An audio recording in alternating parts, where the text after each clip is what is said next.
That's us. Oh, okay. Welcome to What's Sizzlin. This is the college football preview edition. Kasey and I have been freaking, honestly, we haven't done much. No, we've been working pretty hard for this episode. And today's actually, we have some other big news as well. We got some chains. Huge let's news. go. Mass production. Huge. But the website is officially live, baby. It is. Sizzlinsports.com is live. Sizzlinsports.com is where you can get all your action, traction, whatever you want to get. Reggie Jackson approves of it. I was trying to go off him, but I can't rap at all. Michael Jackson would have. If he was here with us. Oh man, Sizzlin Sports. What are we looking at here? Hot picks, sharp action, dude. Okay, yeah. That's like literally. What was that? What is Kasey looking at? Nothing. You can't see. They didn't see that. They didn't know. They don't know what that clicked on there. No. All right. Okay. Yeah. So, bro, we have so many cool things. This is just your one-stop shop for everything. Sports betting, essentially. Everything sports betting related. Except for, outside of actually making the picks, like making the bets. We don't do that. We're not a sports book. No, we're not a sports book. This is not financial advice by any means at all. Nope. But this is just what we think. And we tend to do very well. So, and you can get access to that. Or if you have a bet, you can communicate that bet with another person in the thread. The community is free. It's a way to engage bettors in our community and just become overall better bettors. Yeah. Oh yeah. You always want to be a better. And today we have a free pick of the day. We're taking New York Yankees and Toronto on the under. We have a pretty good algorithm here. So the last 10 bets on our pick of the day are 8-2.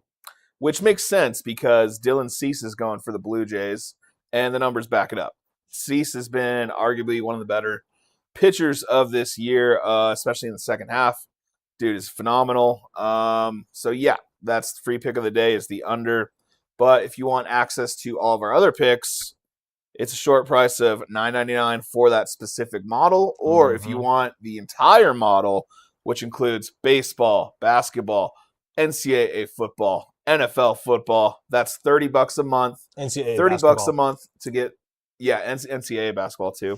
$30 a month to get access to all of our picks and who we think is going to win and what bet you should make for that specific game. The best part about it too is like we're not even done yet. So we still have NHL. It's not built in here yet. So when October comes around, we'll have NHL built into it. College basketball, we're going to go off our own unique algorithm that we're creating. It's a winning model. So, all you got to beat a sports book, you only have to be 51% or better to break even. Mm-hmm. So we're clipping it about like across the board, like 60%.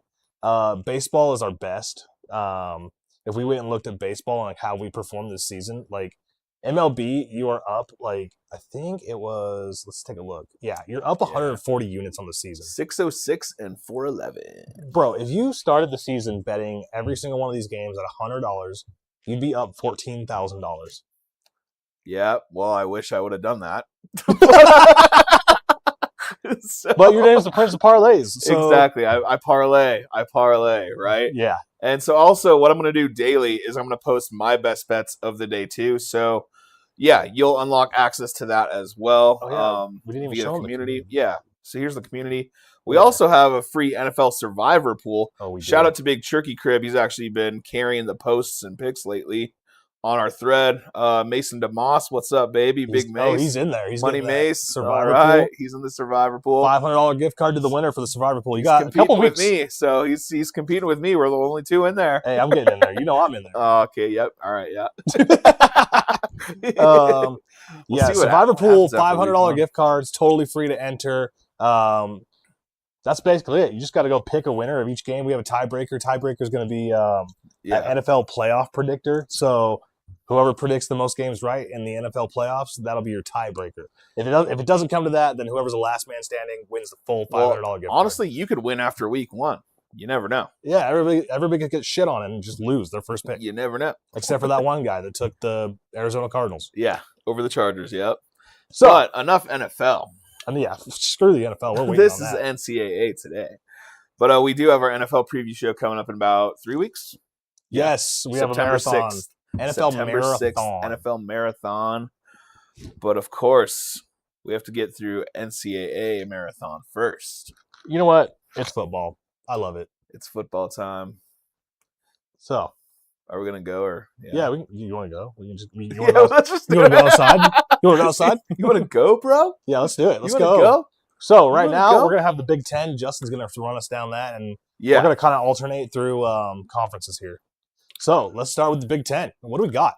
Big Ten case. What's All your right. expectations this year? So we had this idea for this episode about 2 months ago, and what it occurred to me is like, you know what? Rather than just me talking, I want to get opinions from the fans around the world. I want to get questions asked from various people throughout the country. That's what makes this country great, right? We have so many opinions. Did you know that the Big Ten has won the last 3 national championships in a row? I did not know that. Maybe it's because they're the Big 18. So I did some research. That is the 3rd longest streak by a specific conference. Do you know who has the first, the number 1 streak, the longest streak? Is this a trick question? Consecutive titles. It's not. Okay, the SEC. You're correct, yes. Okay. So from 2007 to about 2013, the SEC won 7 national titles in a row. How many of those was Alabama? Big Ten has 3. How many of them was Alabama? I believe 3. I want to say 3 or 4. I think it was 4. Yeah, it's probably 3 or 4. Probably 4. But I know LSU was one of them. All good. Georgia, maybe? No, it wasn't Georgia. I think Georgia it was mostly Alabama. So you're probably right. But yeah, I believe the Big Ten has passed the SEC. They have surpassed. They are now the kings. They have surpassed the SEC, rightfully so. That we're going to do their preview first. All right. So I got a couple questions. Let's hear you would have thought last year that a team from Indiana would win the national title, who do you think would have won it? The Chicago Bulls. From Indiana? Sorry. What? Is it Chicago in Indiana? Oh, that's Illinois. Well, when you think of Indiana, you think of South Bend and Notre Dame, right? I'm just kidding. I was rage baiting the audience. You think of Notre Dame. Yeah. But lo and behold, a tiny school who is literally the worst school statistically out of any college team won the national title. Indiana and Curt Cignetti.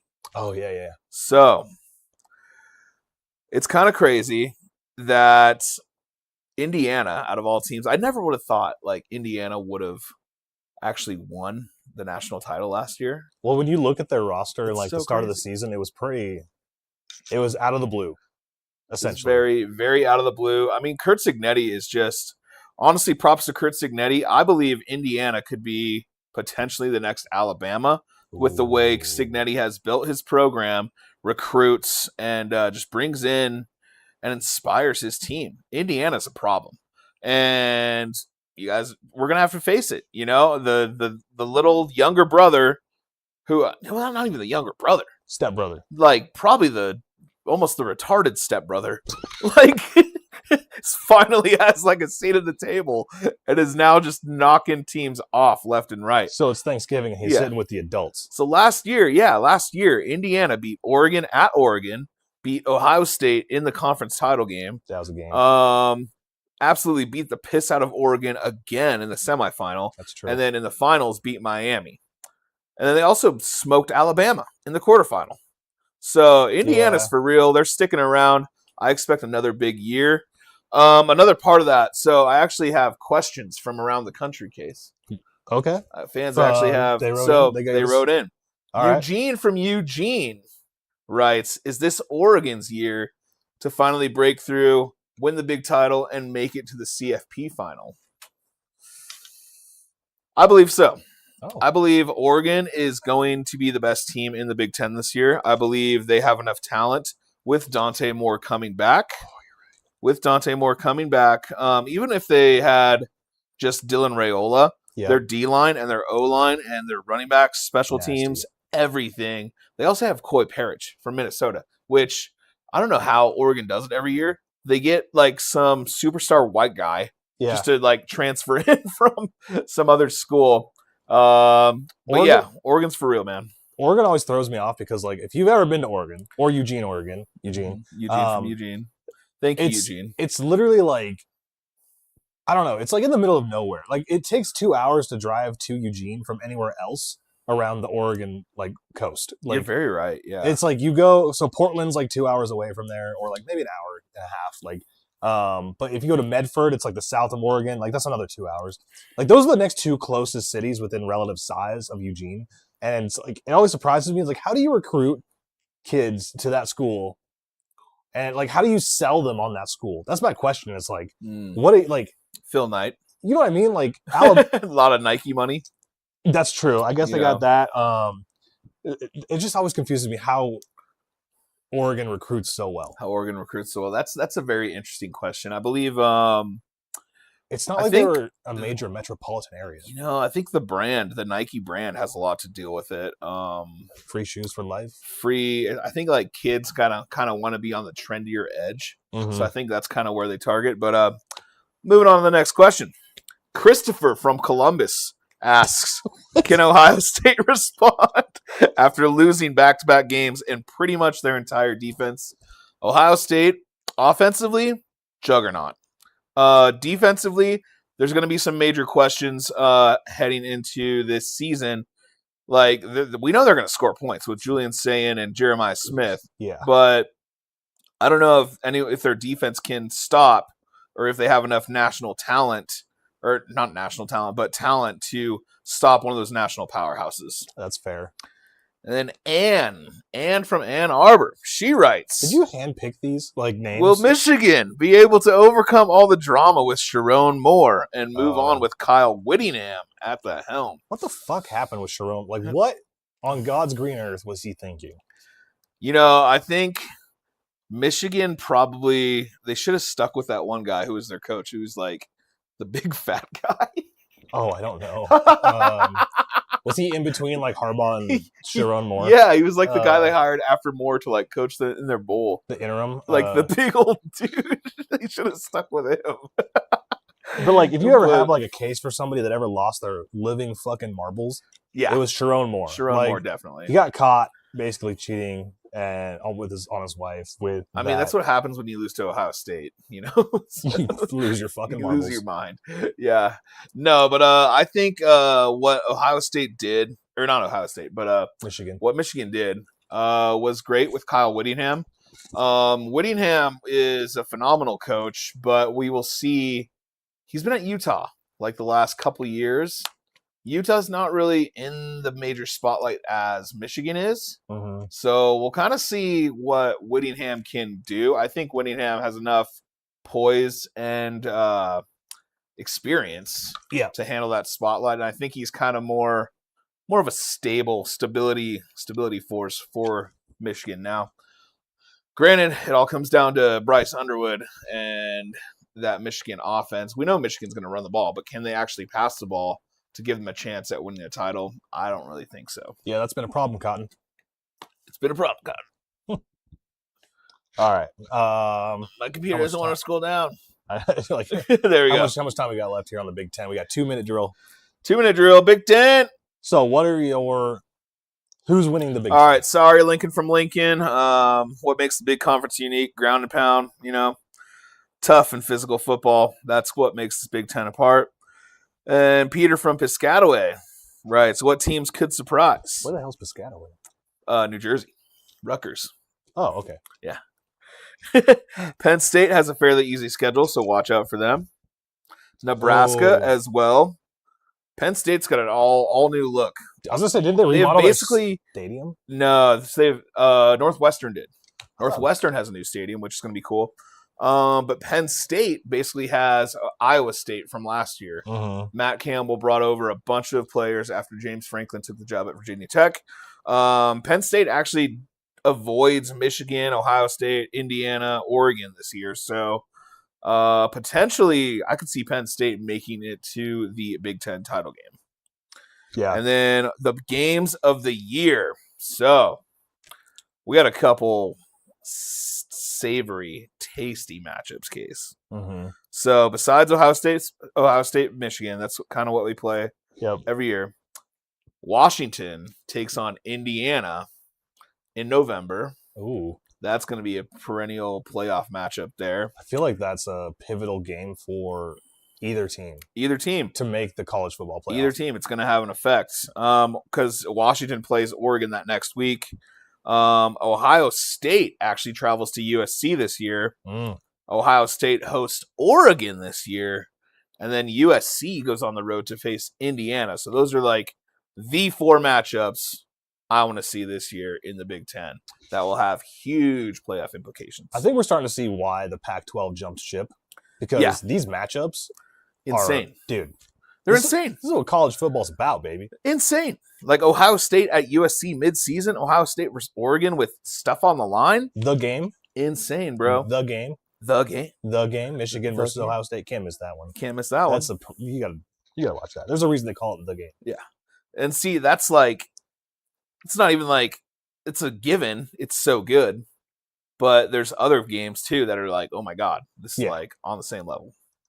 But that's it for the Big Ten. So you have Oregon. I have Oregon as my Big Ten champion. Ooh, I like that. That's massive, bro. Yeah, which I'm a Husky fan, so that took a lot of me to say that. So I'm sorry, Husky fans. It's unfortunate, but that's what you get for joining a big division. Exactly. Conference, whatever. All right, moving on to the ACC. Case is that covered. Let's go. Dude, okay, so ACC. A lot of news, a lot of shifting going on there. There's somebody who's kind of upset that Miami got all the way to the championship game. I think you know who they are. I think they're not in their own conference. We're going to talk about them later. Notre Dame. The reason I'm bringing them up is because Notre Dame plays Miami this year. That's a nice little segue there. Bro, we are getting Catholics versus convicts too. And I think there's a lot of bad blood in this game. And you know what? I will be damned if I miss that game because I want Miami to pound the shit out of Notre Dame. Yeah. I want those crying baby bastards to freaking roll their tears back all the way to Indiana. Ooh, South Bend. Dude, give me Miami in that game. I don't even care. Give it to that's the game I'm looking forward to this year. Yeah, I think God, that's gonna be a good game. I think Notre Dame, it's too bad they're not in a conference. Because if they're in the ACC, this would have much more bigger implications. Well, everybody's heard about the rule change, right? For Notre Dame, it's like the Notre Dame rule. So if they get 12th in the power rankings, or like the what's the ranking? The CFP. Yes, if they get 12th in the CFP, they're automatically in. That's the rule. Yeah. After last season, because they were 12th, but yet Miami got in because they were 13th. So Miami got in, they leapfrogged Notre Dame. Wow. And Notre Dame was like, how? Because they were ranked like 12th or whatever. And so Miami leapfrogged them, and that's what the CFP, the committee, well, put also into Notre Dame, Miami beat you too. So true. That's why you lost out. So, you ready for round 2? Ready for round 2. Let's get it, baby. Speaking of Miami, so I don't think they have any more questions to prove that they're relevant anymore. They are back. The 2001 Miami Hurricanes was greatest college football team of all time. Mm-hmm. Now they just have to prove that they can finish it. So can you sustain that long-term success? I think they can. Yeah. Transfer QB Darian Mensah, dude, stud. He came from Duke. 4,000 yards, 34 TDs, and 6 interceptions last year. Mm-hmm. That's not like a flash in the pan. With this team, I think he could take over. Like, he's dynamic. Plug him in, dude. Well, he's been successful everywhere he's gone. He started at Tulane as a freshman, transferred to Duke, tore it up at Duke, and now he's at Miami. Mm-hmm. Absolutely.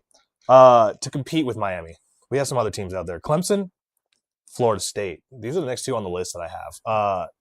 So Clemson, they fell off a cliff since they've lost their last quarterback, which was Trevor Lawrence. Trevor Lawrence, yeah. They haven't been able to sustain that success. They lost to Alabama, what was it, back-to-back, like in the college football playoffs? Titles, yeah. Yeah, they lost back-to-back titles. They had Deshaun Watson, too, before that, right? Yep. He won a title. He did. But since then, they have fell off a cliff. Last year, especially, they did not look good last year. No, they look terrible, and Dabo was yelling at people. Dude, it's only going to get tougher this season because they lost 3 of their offensive line majors, like their starters. So you got to replace that. They have a brand new group like coming in that needs to gel quickly, and the defense is trying to become more consistent. They were terrible last year. Like the Clemson defense was just ass. Like that's probably why Dabo Swinney just like lost his marbles. Oh yeah, I remember watching a game last year. Like the team's going to throw a Hail Mary. It's right before the halftime. Mm-hmm. But for some reason, they decided to play like press coverage, and they allow like a 60-yard TD before the half. I think that's when Dabo actually lost his shit. Yep. And yeah, you knew it's not the same Clemson that you've seen before. I think they can respond. You do think they will respond? So I think they respond. That's the question. Is like, are they a legitimate national contender again, or are they simply just a good ACC team? I think it's a good ACC team. I think they are good. Contender. I think they have about 7 wins this season. 7 wins? Yeah. That's it? That's it. 7-5? Yep. I think they get more than that. They got to go like 9-3 at least. Mm-hmm. Not in the ACC. 9-3. Oh, all right. What about Florida State? How's Florida State going to do? So Florida State, the question is their collapse finally over? 2 years ago, they were 2-10. Last year, they were 5-7. However, they started really strong last year, and then they just collapsed down the back end. Yep. So they lost. Here's the thing. They lost their top 7 offensive linemen. That is hard to replace. That's usually not good. No, especially when you have a new group coming in. They have to mesh together and learn all the cadence of the snaps and the new the quarterback. They did pick up transfer quarterback Ashton Daniels, who's going to lead the offense. Running back Osman Chroma and running back Quintravion Wisner. Can't pronounce that. Yeah, Quintravion Wisner. Yep. Okay, so they have and Deuce Robinson for the wide receiver. I think they have a decent offense. It's all going to come down to their front 7. Can their offensive line become a powerhouse to compete with Miami and to go up against Clemson? Because those are going to be some games that you have to win. Mm-hmm. I think honestly, this is Florida State's year to compete with Miami. Ooh. I think they have a matchup the last week of the season, don't they? That would be the game. Yeah, give me Florida State to make the college football playoff this year. Whoa!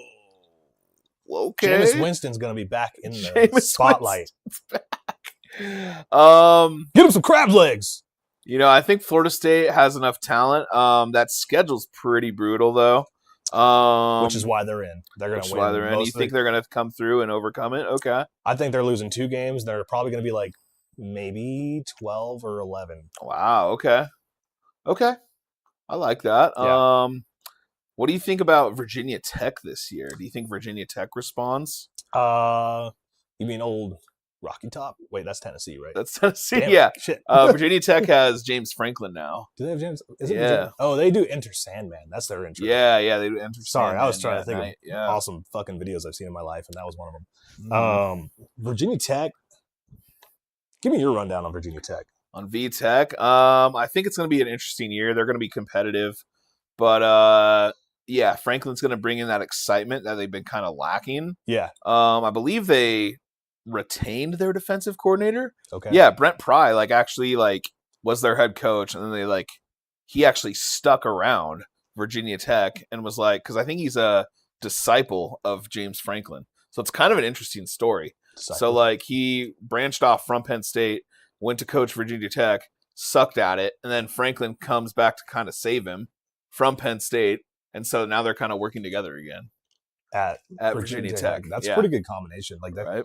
That sounds like a good comeback story. Mm-hmm.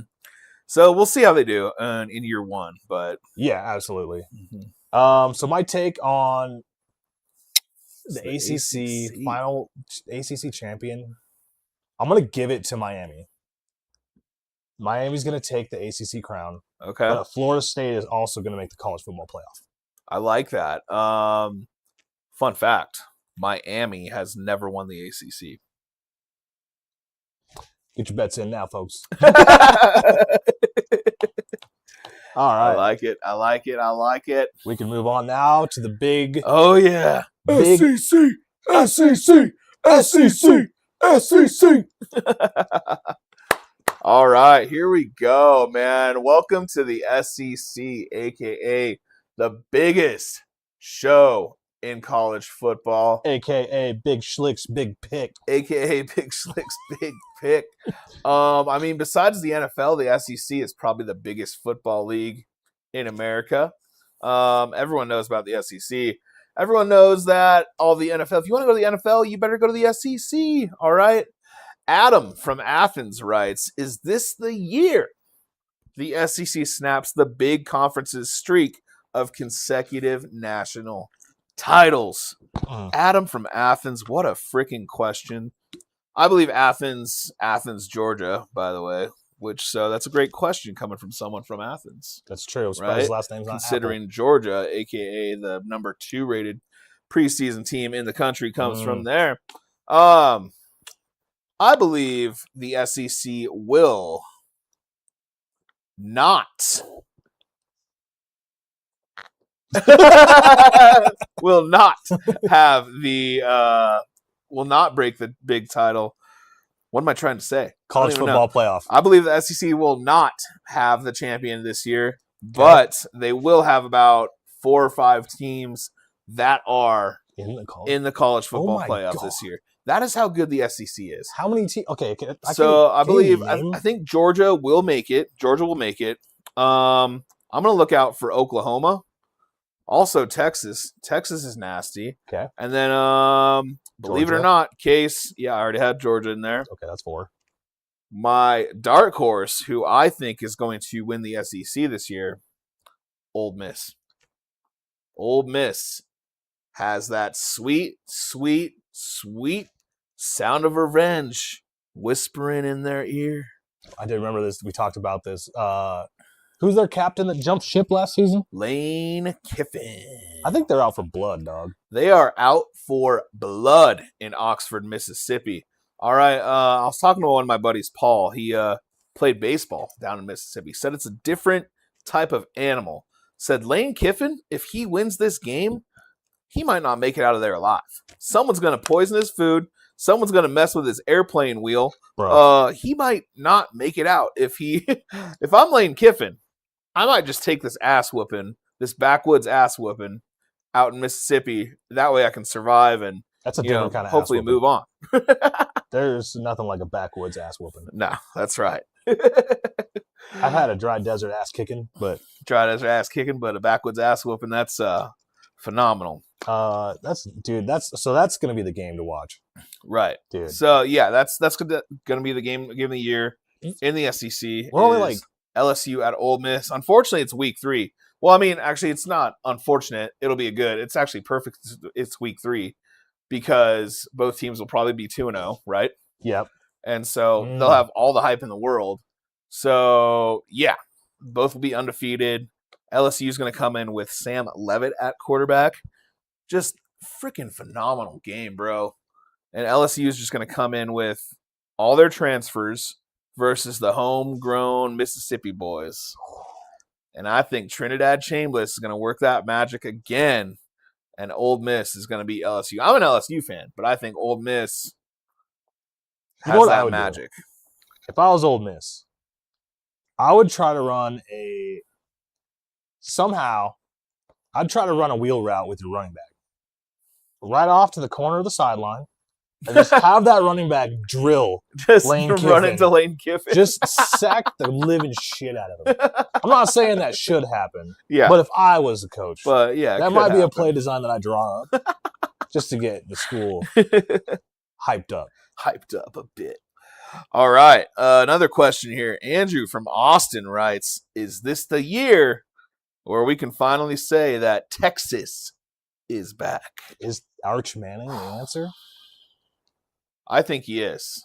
I mean, he's already sponsored by Viore, so anyone who's sponsored by Viore is going to be successful.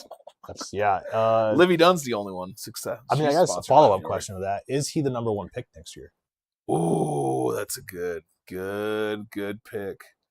And here's another question. What team? What team will pick him? Okay. I was thinking more so like, how would he rank in the Manning legacy. Ooh. If Texas can win the national title, Arch Manning. It's Goes- Arch Manning the greatest Manning of all time? Or would he then be? I think it depends on his NFL career. So if he won the national title and then he wins the Super Bowl, Oh yeah. Would he be the greatest Manning of all time? New Miami Dolphins quarterback, Arch Manning. Yep. Or hear me out. The Jets have 3 first-round picks next year? I believe so. 2 or 3, can't remember what it is, but Mm-hmm. they passed on some quarterbacks this year, and I think they have a plan in place. Yeah. To make sure that they secure the number 1 overall pick in Arch Manning. But where would you like to see him go? Arch Manning? Sorry, I'm kind of segueing here, but No, that's fine. It's good topic. First of all, I'd like to see him go to class. Get your fucking A's! Yeah, get your A's, dude. I mean, how do you do that when you have that on the horizon, though? You're like, I'm going to be a number 1 pick. I'm sponsored. Well, Cardell Jones said it best. He's like, I don't go to school to play class or something. Yeah. I don't go to school to play class. Arch Man. Honestly, I don't care about where he goes in the NFL. As long as it's not in the Arizona NFC West, Cardinals. Arizona. He could go to Arizona. You never know. They get the worst pick. Yeah. Worst. I think there's 3 teams in contention so far that what it looks like. I mean, yeah. The way Carson Beck's playing in the preseason though is he looks pretty good. Yeah. I think it's Miami Dolphins, Miami Dolphins, New York Jets. Who's that third team in the Dolphins, NFL? Jets, Browns. Maybe the Browns. God, they would ruin. Browns would just ruin him, man. That's not fun. I don't like that. I don't either. No, I think either Jets or Dolphins. I think he would do well in Miami. Not gonna lie. Yeah, he would. That'd be a perfect spot for him. Yeah, little party town. Get them back to their what am I trying to say? Glory days. Their glory days of Dan Marino. Yeah. God, I can't talk this. Imagine your glory days being not a Super Bowl winning team. Yeah. I'm sorry. What, you mean like the Mariners? That's true. Like the 90s with the Mariners. Yeah. Jesus. 2001. Anyhow. Well, yeah, we had our 50-year celebration. They only had 44 players. It's not that many. It's not a lot. I mean, we do have some iconic players. We are also known for 3 of the worst NBA. What am I saying? 3 of the worst MLB trades. Yeah. In ever history of MLB.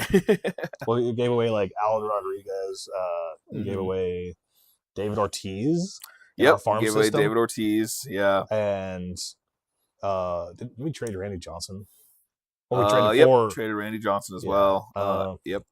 But anyway, it's NCAA. Who's your SEC champion? All right, SEC champion. I believe you got 5 teams going. Who's going to take it? So I think talent-wise, Georgia has the most talent, but they do not have a quarterback. Mm-hmm. Gunnar Stockton is not the answer. I'm going to go with the team that does have a quarterback, and that's Trinidad Chambliss and Ole Miss. So Ole Miss is going to be my 2026 SEC champion, which, by the way, Case, they have also never won the SEC. We're getting 2 conferences with champions. With new winners. I'm looking out for Oklahoma as well, because Oklahoma last year, before John Mateer from Wazoo, they were 5-0 before John Mateer got hurt. So Oklahoma has Mateer coming back. Nasty defense, good coach with Will Venables. I think Oklahoma can make some noise as well. That's fair. So some of the better games that we have, obviously LSU Ole Miss, hands down. Oklahoma versus Texas, Red River rivalry. Oklahoma also hosts Ole Miss as well. Texas goes into Oxford, Mississippi to play Ole Miss. And then Texas also goes to Death Valley to take on LSU this year. Just little teaser games to look out for there, but I like it. But Ole Miss is the Prince Parlay's official pick as your SEC champion this year. Book it. All right, moving on. We got the Big 12. Ooh. It's more like Big 16, right? Dude, yeah. It's like the Big 10 is the Big 18. When are they going to rename these conferences? I don't know. It's kind of annoying. It is. I'm like, get a new logo, get some new stuff out there, rename your conferences like to accommodate what the truth is. Like, yeah. Okay, the Big 16. I've narrowed it down to the Big 3. Ooh, good segue. I know. Dude, so good. I'm so good at segueing. He is so good. All right. So, these 3 teams, let's see if you probably already know. Utah is the big one. Yep. Arizona State. Ooh. Kansas State. What? Confusion aboard. Huh. One of these 3 is going to win the Big 12. I think Utah. I'll get into that. Oh, yeah, we got to talk about it. We have 8 minutes to talk about the Big 12. Although we can cut it shorter if we need to. But Yeah. New coach, same Utah. That's the storyline this year. Morgan Scallywag. I don't even know how you pronounce his last name. Wait, what? Takes control of the program. I must say Scally. QB Devon Dampler. Dampier. Devin Dampier. That's definitely an I in his name. Yeah. That was an L. Devin Dampler. Devin Dampier. He's experienced. Comes in with as the athletic centerpiece of this offense, and these guys are still capable of moving in. I really hate my notes here because it repeats the same thing twice. So now I have nothing to go. I did research on all these teams. I swear to God, I did. Dude, Utah has a bunch of. You don't think BYU is gonna be the best team in Provo in the Big 12? They're not even going to be the best team in their state. What? You know, Utah does. I think they've done a lot of good things the last couple of years, especially they've gone after like the Samoan guards or like the Hawaiian guards. That's the smartest thing you can do in football. It's definitely the smartest thing you can do in Think football. about names. Vita Vea. Look at that. Yep. Defensive tackle. Isaac Suimalu. Yep.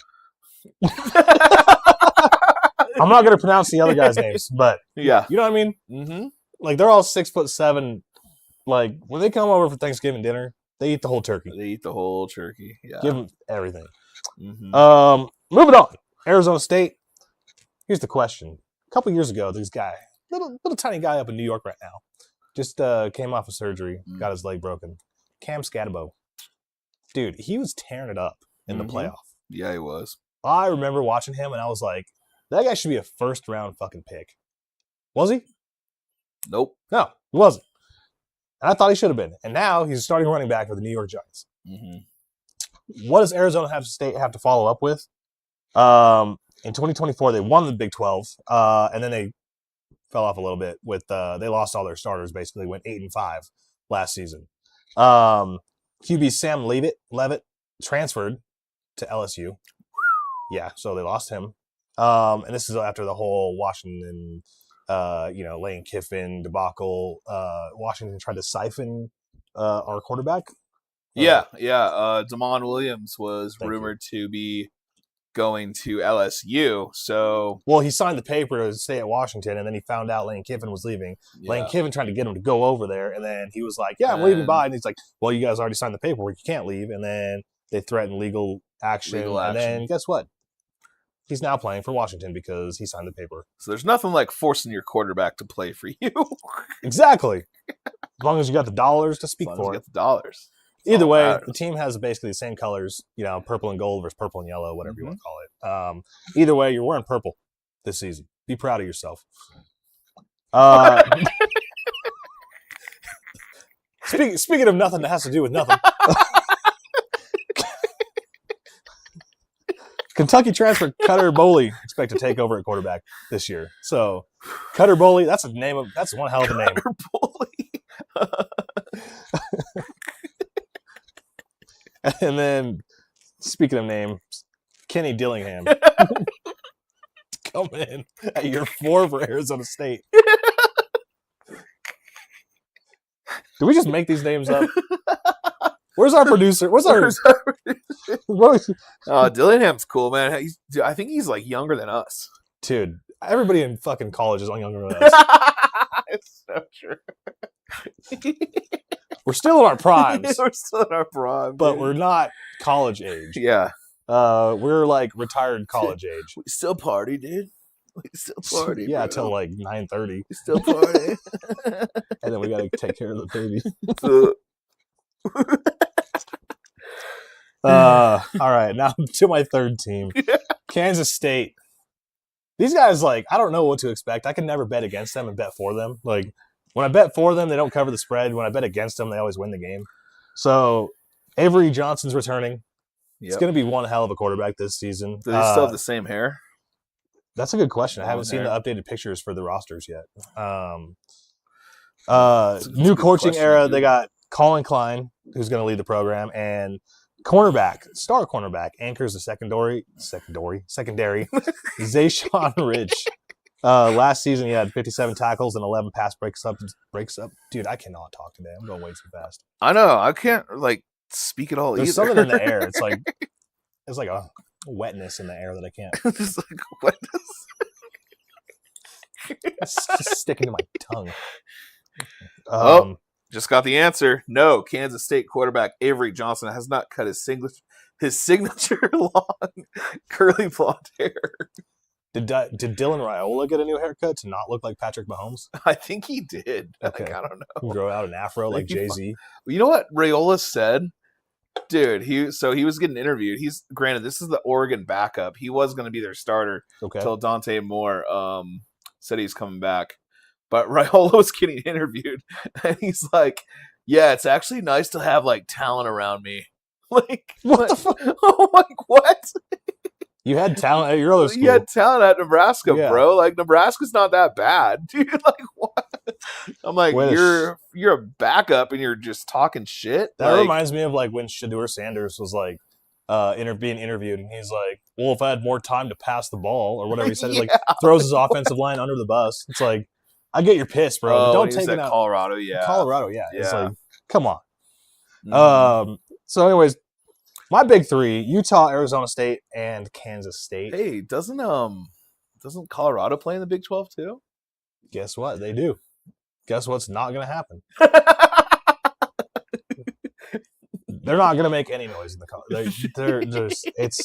There's a reason I'm not talking about them today. You know, I mean, you gotta admire Dion, with how much hype he generated. But he brings in all the freaking celebrities. How else is he gonna get people to recruit to his school? Yeah, it's true. So it's pick up your phone, call who you know, have them come party at the Colorado games. Yeah. It's pretty sick. I mean, it's cool. It's a good way to bring people in to recruit. But now, when your sons don't play for you, what are you doing? Yeah. Well, it's also going to be okay, your son's is his heart going to be really into it? Exactly. Because he's kind of had some health issues too the last couple of years. I heard he also interviewed for the Cowboys head coaching job last year. What? Yeah, before they brought in Brian Schottenheimer. That would be the worst thing to ever happen. I don't know. I think I kind of like it. You know, I mean, I would like it too, because then the Cowboys wouldn't they wouldn't be that good. And it would just be all about hype, and then they would just Well, every year with the Cowboys, it's always about hype. Yeah. And then somebody gets hurt, and then they blame the sun that's in the stadium because it's in their eyes or whatever. So, anyways. We'll talk about that in 3 weeks. Big 12 champion. I need to pick one. I have three listed. Give me Arizona State for the Big 12 champion. Oh, okay. I think they're coming back. I think the coach, everybody, new system, everything, it's going to mesh together well. Their schedule is not that tough. So, Big 12, Arizona State, we'll see you in the CFP, baby. You know, okay. I like it. Big 12 is kind of an open conference. I think you have the right state. You have the wrong team. Grand Canyon University? Yeah. Give me the Arizona Wildcats and Noah Fafita coming back for a senior year to lead the Wildcats to their first conference victory. Actually, you know what? Texas Tech is going to run away with it. Never mind. Ignore all that. Texas Tech, they got ruined by. We'll Sorsby? talk about it later. Yeah, we do. We'll talk about it later. We have a 2-minute power segment. I like Arizona over than Arizona State. I do too. Mountain West. Mountain West. Who's new? Golly, Case. What a freaking rigmarole of shape-shifting and magic. Say that 5 times fast. Yeah, the Mountain West has, I believe, three new teams. No, 2 new teams. So who left? So who left? Boise State. Boise State left. Fresno State left. Yep. San Diego State left. They left for the Pac-12. Yep. Um, Colorado State left. That's right. So Is Nevada still four in it? departures. Nevada's still in it. Nevada, it's basically Nevada, UNLV, okay. Wyoming, North Dakota State now. Welcome, North Dakota State. Yep. We have a new team in Northern Illinois. Northern Illinois. I don't know how I don't know. I didn't know mountains existed in Illinois, but They're hills. there's hills. They call them mountains, but they're hills. Anyway, what I'm excited about in the Mountain West is North Dakota State. I believe North Dakota State is going to have the same level of success they had at the FCS level then. We're both doing it. I know, dude. I don't know what is up with today. Who bro? jinxed us? Who did it? Who did the Etsy curse to us? Who did it? Who did it? We have like our best show of the year, and we just can't talk.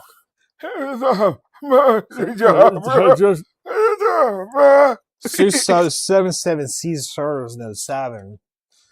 No, but I think North Dakota State, the Bison, they're definitely Big. one of the favorites to win this conference. It's going to be interesting to see them on the road. I think Air Force could also be a perennial threat to win the Mountain West because those powerhouse teams did move on. But at the end of the day, I believe it's UNLV. UNLV, this is their conference to lose. I think UNLV actually has a pretty good shot at winning or making the college football playoff as that at-large bid. What? The Running Rebels. I know. It's blasphemous to say this in Reno, which, by the way, I do think the Wolfpack are going to be good. They play. This is year 3 for Jeff Choate. They play in Reno this year, don't they? No. It's actually down in Vegas for the last game of the year. Damn it. Maybe I'll be there. So, honestly, I mean, if the Wolfpack had a year to win the Mountain West, it's this year. Okay. Do you think they could do it with their roster? No. I don't either. There's a reason they're not even relevant. You know, it sucks a little bit because I feel like there's a big audience in Reno. There is. You know, if they invested into their football program like they do their basketball program, a lot of people would come to the games. Yeah, and I think that they're just going to get bigger within the next 5 years, though, because there are a lot of investments coming for the Wolfpack, the Reno Wolfpack, or Nevada, whatever. They're getting a new stadium. It's going to be their new home's going to be at the GSR. Yeah, dude, they're like that thing's going to look like the Bellagio, giant ass hotel with the big 27,000 seat stadium in it for the basketball team. That'd be sick. I think some of that's going to carry over to the football program in the near future. The city's only getting bigger, and the recruiting is only going to get better for the Wolfpack. You know what I think we should do, Case? I've always wanted to go to the Fargo Dome in North Dakota. I think it'd be fun to take a road trip, go to the Fargo Dome. I mean, I don't know how expensive tickets are. I mean, it's probably super expensive because there ain't shit to do up in North Dakota. I'm going to tell you something. I am not driving to North fucking Dakota. Which, I don't know, like, how... It makes no sense to me that, like, this team in North Dakota, this school in North Dakota, has won 10 out of the last 15, like, FCS championships. They play indoors. I guess. But it's like... But I mean, like, you have Eastern Washington, that's FCS. You had Sacramento State, that was FCS. Like, how are these teams not? You know, I mean, I guess that's kind of the only thing that there is to do there is how play do they football. Recruit so well? Exactly. How do they recruit so well? North Dakota, North Dakota State. Yeah. What would sell me on going to North Dakota? Right. Snowplow convention. If snow was my favorite thing, I still wouldn't move to North Dakota. I'd go to Colorado. Yeah. Bison hunt. If I was a bison hunt, hunter, yeah. I'd go to Wyoming. Mm-hmm. There's no reason in God's green earth that anybody should live or breathe in the state of North Dakota. Like, it is just a wasteland of flat corn, grass, nothingness, filled with rocks, snow, and ice until June. Doesn't your brother live there? He does. And when I tell you there's a reason I haven't seen him in 5 years, there's a reason I haven't seen him in 5 years. Like I said, I have to take like a fucking seaplane from Fargo to whatever, then haul a bus like 6 hours across the straightest road in the world because there's nothing else out there. There's no reason. Except good football. Woo! It's not even that good because they're not even FBS. It's like second best. It's just like the best within that area. That's like asking me if I want to go to fucking Nunavut, Canada. What is up there? What? There's like seven people that live there. In Canada? In Nunavut. Oh, in Nunavut. Yeah. Oh, okay. Like there's nothing near the Arctic Circle, which is basically North Dakota, to get me to fucking go there. Sorry, my tangent's over. Continue with your Mountain West. Yeah, they're just, I don't know. People like that are kind of weird. I don't understand it. Like what? Like let me just live in the most desolate place on earth. They don't like trees. Limited access to water. I have to travel 3 miles to get water. Not even okay. So my brother told me that he goes. It's basically 26 miles to the nearest like store. Yikes! Outside of his base, his Air Force base, like to go to Costco, it's like 20. That's like from here to Carson City, every day. Not every day, but like when they go shopping. Oh my gosh! It's like you imagine like forgetting like your phone at the store. Just anything. Forgetting anything at the store. That's kind of crazy, man. I forgot the milk. That's nuts. Anyways, power ranking states, North Dakota's last. Last place. Power ranking states, North Dakota's last. You heard it here first. Yeah. So this is year 3 for Jeff Choate and the Nevada Wolfpack. You say Jeff Choke? That's what I thought I said. It has been Jeff Choke for the first 2 years. Yeah. Gosh. I saw him driving downtown.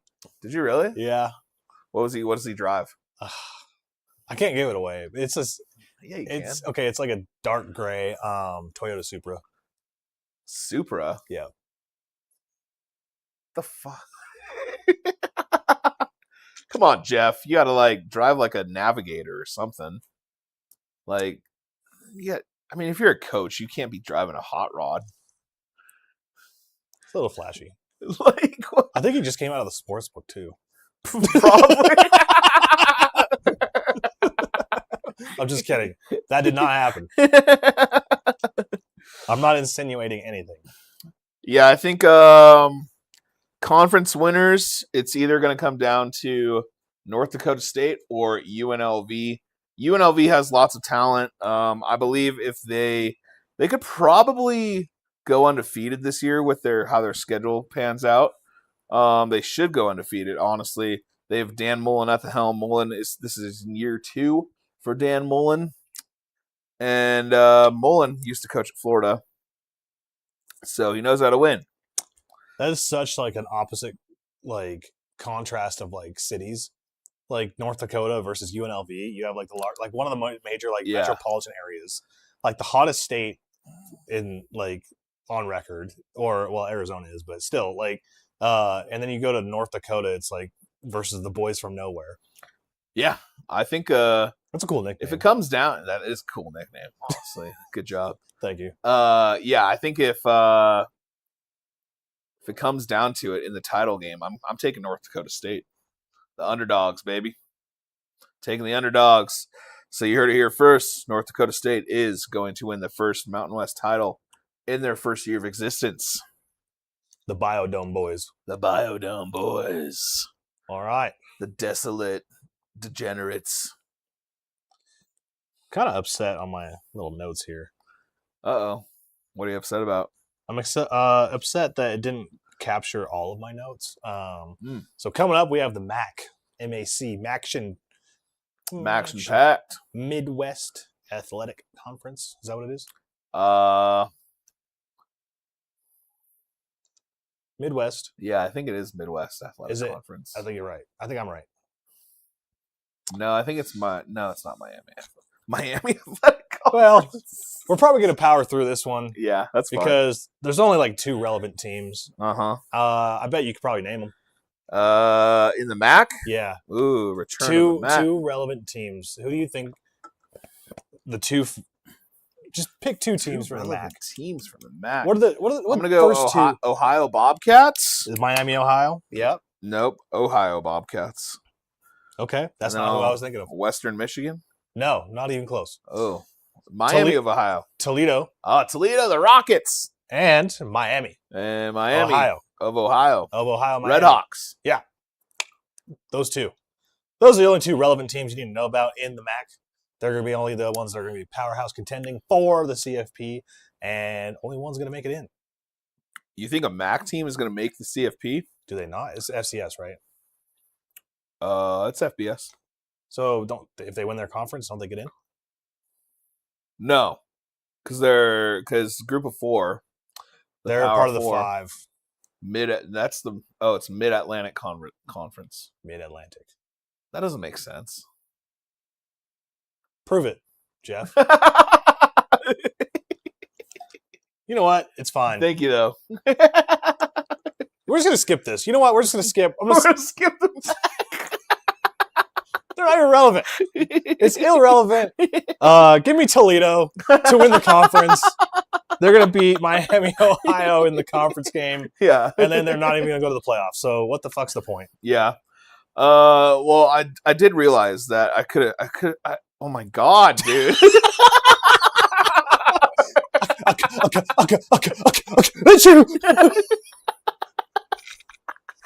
Why can't we talk today? This is so bad. It's very bad. This is very. It's too. There's too much moisture in the air. It's sticking to our tongues. Oh my God, dude. I did notice before that we did not. we didn't have the American Athletic Conference, so I just want to give a quick little rundown. The AAC? For the AAC, yes. Okay. So the MAC, we have Toledo. I think that's both of our choice. Yeah. Is Toledo. Toledo the Rockets, probably the best name in college football. Bro. AAC, kind of up in the air this year. Usually it's Memphis. Typically.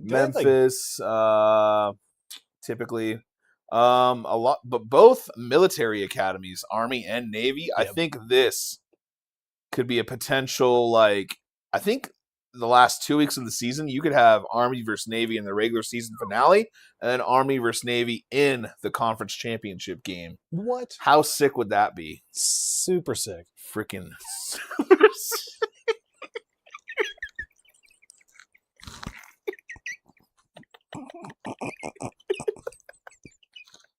This is dumb. This is dumb. Super sick.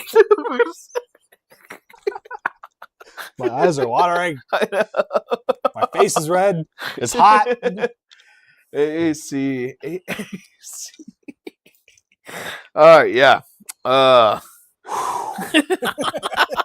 AAC, whatever team he just said, that's going to win it. No, I think it is Navy's conference to lose this year. What conference is JMU and JMU, that's the Sun Belt. James Sun Madison Belt's is the Sun Belt, yeah. So as you can tell, we're kind of onto the smaller conferences right now. We probably really don't care about and probably have no shot. But it is good for betting wise to know who these smaller conference powerhouse teams are, especially when they play a perennial Big Ten contender or even one of the smaller schools from the Big Ten. If it's a MAC team, say Miami of Ohio is taking on let's say Minnesota or Rutgers. Mm-hmm. That's kind of an even matchup, and so if you can kind of find that line, say Miami of Ohio is +7. Oh, yeah. That's a pretty generous line versus a team like Rutgers. So it could Like, yeah, it's good to know these teams. Like Ohio last year straight up beat West Virginia at home. Straight up. And then also Tulsa, by the way, last year they beat Oklahoma State. So these teams do upset quite a bit of people. I know Memphis is one of the perennial powerhouses of the American Athletic Conference. They actually have beaten Ole Miss and Mississippi State several times. Oh yeah. So just looking out for them. Basically, just it's good to know, have a little background of that, and we will cover that in our website coming down the line. Yep. Every week. So we'll usually have the top upsets or like the mid majors too. Oh yeah, we're gonna post it on sizzlinsports.com. Like it's gonna be there. All this stuff is gonna be on Sizzlin Sports. Like every Saturday morning, we're gonna post some bets. Saturday like morning. Sundays, we're gonna post. Well, usually we'll probably have them before. We'll probably have them on Thursday. Honestly, probably. Just that way you guys can go to the books. Honestly, whatever day people want to post their bets, we'll just run it down. We'll have the community in it. We got to join together, folks. Okay. Pac-12. This is what used to be, and it was been. Now it was a has-been. Now it's a what's it? I'm excited, dude, for the Pac-12. It's nice to see them have more than just two teams. I can say that, but I can't say my S's today. Yeah, exactly. Yeah, they have more than two teams. That's more for than sure. Two teams. Boise State is probably the premier team of this conference, but also Case. I think whoever put this conference together is kind of a genius because Boise State and Washington State get to play every year now. Dude, I love it. And then same with they're out of it, so never mind. Ignore what I was about to say. Okay. Moving on. Back to you in the studio. No. So yeah, we have Boise State, San Diego State, Fresno State, Colorado State, Washington State, Oregon State. State. Who are the other two teams? I can't remember. Did I say San Diego State? Fresno, San Diego. I think I said San Diego Boise State, Washington State, Oregon State. Idaho? No. Oh, Texas State. Bobcats. Yep. That is going to be a matchup. So it'll be interesting to see if Texas State can compete with these big dogs. They won't. Out on the West Coast. They won't. I think they can. I think Texas State, they've actually renovated their stadium quite a bit. They have a lot of booster money coming in. And because of that, they can recruit a little better. They probably have one of the better quarterbacks in the country. I think it's Brad Allen or Brad Jackson. Better than you say better quarterbacks in the country? Yeah.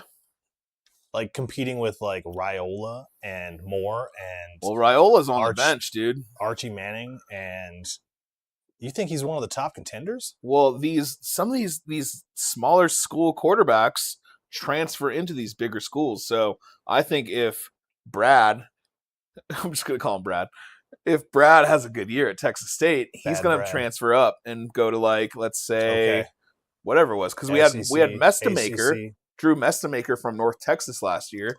It's basically North Texas is Oklahoma State's team now from last year. I don't know what you just said, but I'm kidding. Kind of, you remember how Iowa State is basically Penn State now? Yep. That's kind of what happened. All the players moved with the coach.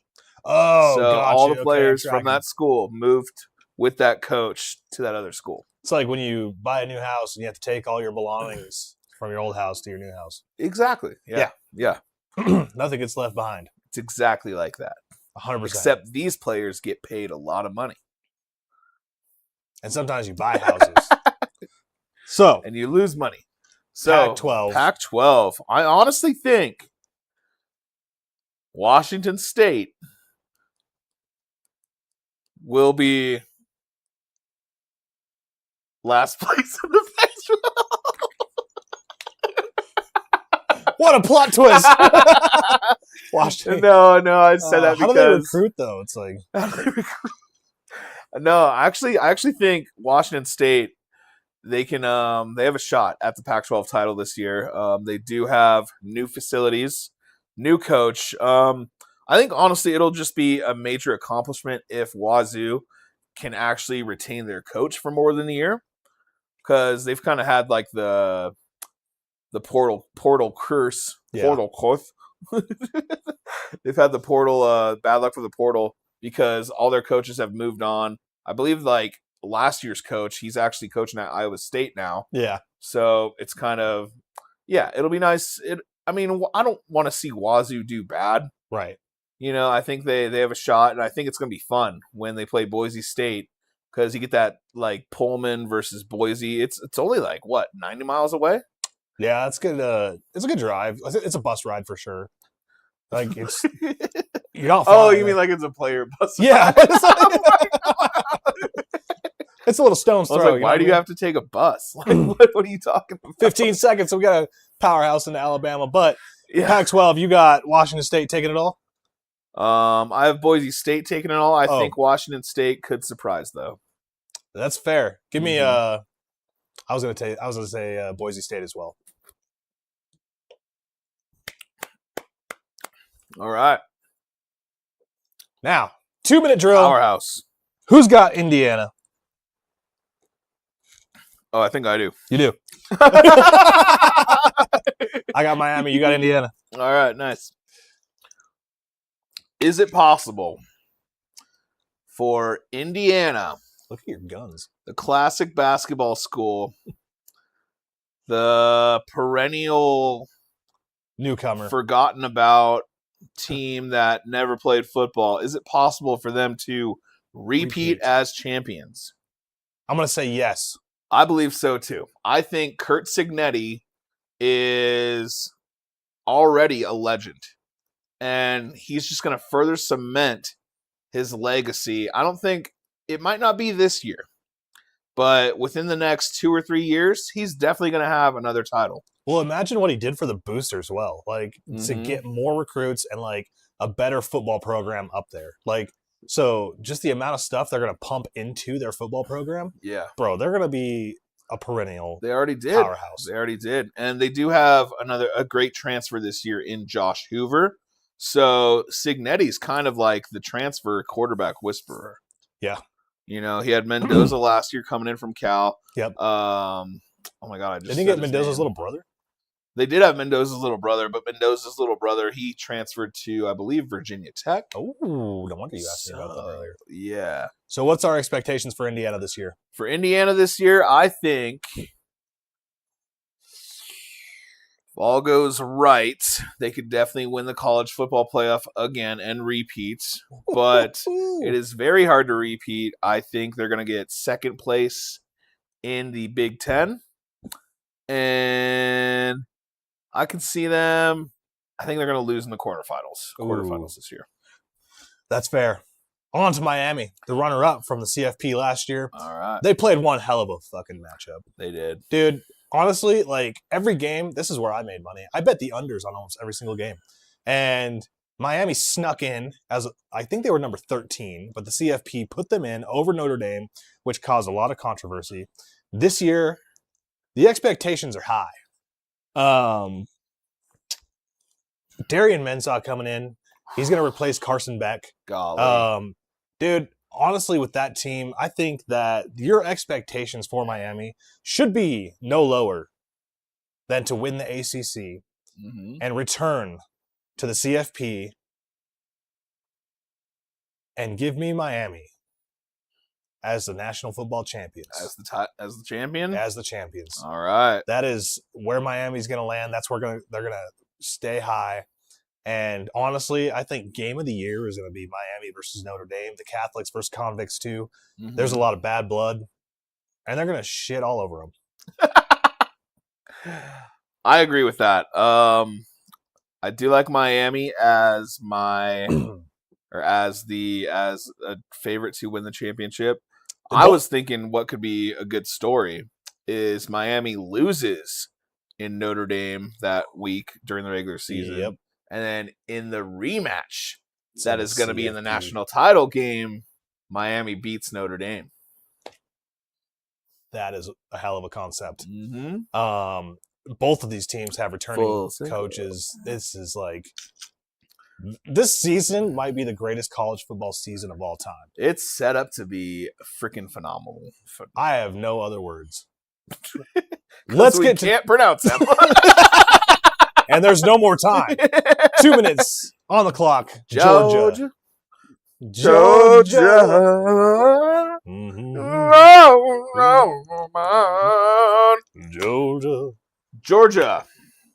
Bulldogs. Very interesting team. For some reason, they can acquire all the talent in the world except at quarterback. For some reason, I said this last year, it was a mistake to let Carson Beck go. Oh, dude. It was proven last year that if you have a quarterback, you can make it far in the college football final. If you got money too. Look at the quarterbacks that were in the CFP final. That's true. Fernando Mendoza, dude. Carson Beck. Who was in the CFP semifinal? Carson Beck, Fernando Mendoza, Trinidad Chambliss, Dante Moore. Yep. Dante Moore would have been a fucking top pick. Georgia will probably have 10 draft picks this year. Yep. But not going to be from quarterback. So I could see Georgia steamrolling the SEC. Sure, whatever you're gonna have. You're gonna play like Vanderbilt. They're not gonna be able to stop you. Whatever. That's gonna be fine. That's gonna win you an SEC title, but you're not gonna win a national title until you get that quarterback, which I don't think they have. It's gonna be honestly great job from Kirby Smart recruiting all these guys, but until you get a quarterback that can actually win you games, you need a top guy. Yeah. So what's your expectations for Georgia? My expectation, they'll probably be SEC champions, but they'll probably lose they'll probably lose in after the bye week in the CFP. That's sick. That's a sick sickening prediction for the dogs. All right. Right across the street, Alabama. Tuscaloosa Timmy. Dude. The rivalry. The rival tide. Roll Tide. This is increasingly becoming Kalen DeBoer's Alabama team. So he's had to shift it away from Nick Saban. And I think we're starting to see some of this stuff. Ty Simpson has left for the NFL. LA Rams backup quarterback, which, by the way, I don't think that was a bad pick at all. Everybody hated it. I think the Rams are setting themselves up for success after Matthew Stafford's retirement. The problem with this Alabama team is how they have all the talent in the world. And who's their reading really quick. Their new starting quarterback. I was trying to find it. It's kind of up in the air. It's not announced yet. Yeah, they haven't announced that they need a quarterback. Alabama has kind of simmered off since Nick Saban's departure. Kalen DeBoer took his Washington team to the CFP versus Michigan, versus J.J. McCarthy, and since now has taken over the reins in Alabama. I think, unfortunately, Alabama will be left out of the CFP this season in the SEC. They are going to go 8-4. 8-4 for Alabama. Okay. Usually if you don't have a quarterback at the start of the season, it's never really a good thing. Granted, it is college football. Mm-hmm. So, but Alabama just doesn't really have the talent, or they just don't have the same feel. They got electric players. You know what I mean? Like they have who's the wide receiver? Williams. Ryan Williams. Yeah, yep. Dude's a fucking dog. Dude's man. Nasty. He is good, but they just don't have it. They're not the same Bama like they used to be. Now, moving on. Tejas. Put them horns up, dog. Horns up. Oh my God, don't sue us. No, I'm not doing it. Texas. Jaden Daniels. If there was any more hype, I don't know where I was trying to say that, but No, there's like last year there was a lot of hype for Texas, but this year it feels like there's even more hype for Texas. There is, especially with Arch Manning. I believe this is the year Texas. Like, if you want to win the national title, this is your year to do it. Texas brought in probably I think like 20 transfers, like 20 starters from like other schools this year. What? They brought in 2 of the best running backs, 2 of the best wide receivers. They brought in Cam Coleman from Auburn. Texas is going to be stacked. Texas has tons of talent everywhere you look, offensively, defensively. Texas does have a quarterback, which that's a huge step. As long as Arch Manning can kind of stays upright, I think this is Texas's national title to lose, honestly. So I think Texas is going to win the national title this year. Actually, do I? Yeah, I think so. Is it possible? Is it possible? It is. Yeah. I mean, there's so many teams this year where it's like, do I think Texas is going to win? It really depends on the matchup. But last year, Texas had a relatively young O-line. So that's kind of where the struggles came from a little bit. This year, that O-line's been solidified. Texas is going to be insane. Their football is going to be sick. I believe they're going to, you know what? Bold prediction here, Case. They're going to beat Ohio State by at least 2 scores week 2 in Texas. Nasty. Mm-hmm. All right. Sharon Moore's out. Kyle Whittingham is in. Hell yeah. Yeah. Bryce Underwood is running this offense. Michigan, you got a lot of potential. You also got a lot of problems. Time to figure that shit out. You cannot be running this program with the type of coaches that you've had in the past. You got the cheaters and the beaters and whatever else you want to call them. You got to get some shit straight. Your expectations for this program are to return to the CFP like you did a couple years ago versus Washington with J.J. McCarthy in the helm and versus Michael Penix. That was a hell of a game. You literally need to like get the ship right. And I think Kyle Whittingham can do this. He is the coach for the job. One thing to note, this is the year of the game. And this year, I believe the game this year is in Ohio State. They are on the road because last year was in Michigan, I believe. Is that correct? Yes. Yes, we'll go with our stats. You're correct. Yeah. Okay. Yeah, it was snowing. Yeah. You cannot lose that game this year. And that is going to define your whole entire season. I believe that you guys have the potential to compete for the Big Ten title. And what's going to determine that is the Ohio State game on the road. Yep. If you can win that game, you can get into the back to the CFP and you can have potential. So my expectations for Michigan, they're going to be 10-2. And if they lose the Ohio State game, they're going to be 9-3. And they're not going to make the CFP. And they're not going to make the CFP. Yeah, so it's going to come down to that game. You know, I think speaking of Ohio you're State, absolutely right. It will come down to that game. And I do think Michigan will pull it off. Just because it's going to be nasty weather and Michigan's just going to run the ball. Michigan's just going to run the ball the whole time. And Ohio State, offensively, we know they have tons of talent. But defensively, there's no more Arvell Reese, no more Sonny Styles, more Caleb Downs. So I think Ohio State, as much talent as Julian Sayin has, as much talent as Jeremiah Smith has, they're going to have a couple losses this year. Mm-hmm. That first loss is going to come week 2 in Texas. A couple? And that second loss is going to come the last week of the season versus Michigan. And they also might lose versus Oregon. I love that that's the week last 3, or not week 3, but week 9. Oh, man. So, Ohio State, this year, if I'm an Ohio State fan, I'm not really too hyped. You have a tough road ahead of you. You have a very tough road ahead of you. I believe Ohio State will miss the college football playoff this year. Oh, that's such a prediction. That's a really good prediction. And it's just because of the talent they lost. Like, they had such a nasty defense last year. It was insane. Dude, Sonny Styles goes over to Washington Commanders.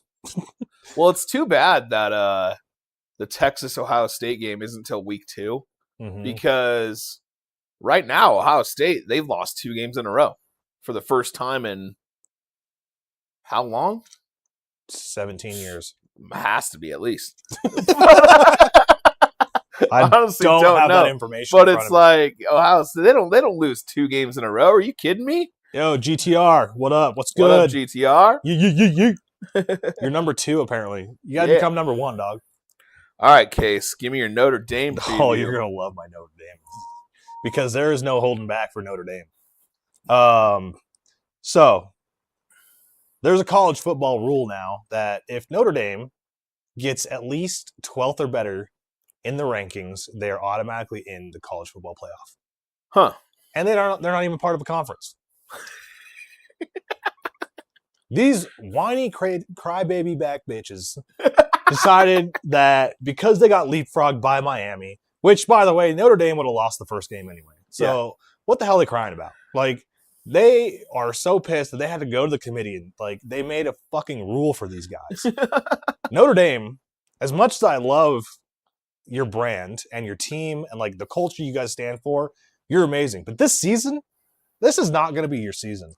And you have a deep roster this year. That's the problem. You did lose your 2 starting running backs, Price and Love, and to the NFL. So who do you replace them with? And the question becomes, can you sustain the success that you had last season while not reeling on the losses and lamenting on not getting to the CFP? Can you let that shit go?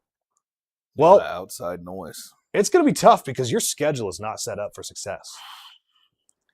And I'll be damned if, even if you make it, Notre Dame's going to be ranked number 13 this season. Whoa. And that is going to be some 13? bad blood from the CFP committee. Because 13? they're going to look at you and be like, we had to change our rules for you. Man. You could have one of the better records, but you're going to be ranked 13th. And they're going to leave you out on purpose because of all that crying you did. Damn. So you better win all your games or else you are going to be shit on. Speaking of Notre Dame, LSU had a coach who previously coached for Notre Dame, Brian Kelly. A.K.A. Burger King. A.K.A. Burger King. BK. BK. All right, yeah, that's cool. Yeah. For years, it felt like LSU had all the talent in the world, but something was just holding them back. And they finally figured it out. They figured it out. It was their coach who was holding them back. LSU started off hot last year. They upset Clemson, which, by the way, probably turns out wasn't really an upset because Clemson sucked ass. About till week 6, it was discovered LSU actually did not have the talent to compete in the SEC when Ole Miss kicked their ass. So what do you do when someone kicks your ass? You steal their coach. It's not usually what I do. But LSU stole Ole Miss's coach, Lane Kiffin. Lane Kiffin is now at the helm for LSU, and honestly, it's such a perfect fit for Baton Rouge. Lane Kiffin represents a new era of LSU football. The transfer portal king has arrived in Baton Rouge, and the Tigers are looking to pounce. They did pounce this year, and they got Sam Levitt at quarterback. Quarterback is a huge position. LSU's back, baby. I think LSU is going to make the CFP this year with Captain Lane Kiffin at the helm. oh, shit. That's how you do a fucking segment. How about that's true. And this is a good segue, too, because from Lane Kiffin, he tried to siphon this quarterback from Washington. So there's a reason that I put this lineup together. And you can obviously see that there's some good segues. Lane Kiffin is all about the drama. The baby mama nonstop, listening to your mama. Everybody, Lakers in 5. No, Lakers in 5. Washington comes under the Jed Fish era in year 3. So after Kalen DeBoer left, Jed Fish took over the helm, and now this is his program. Last year, it felt like he was on the up and up.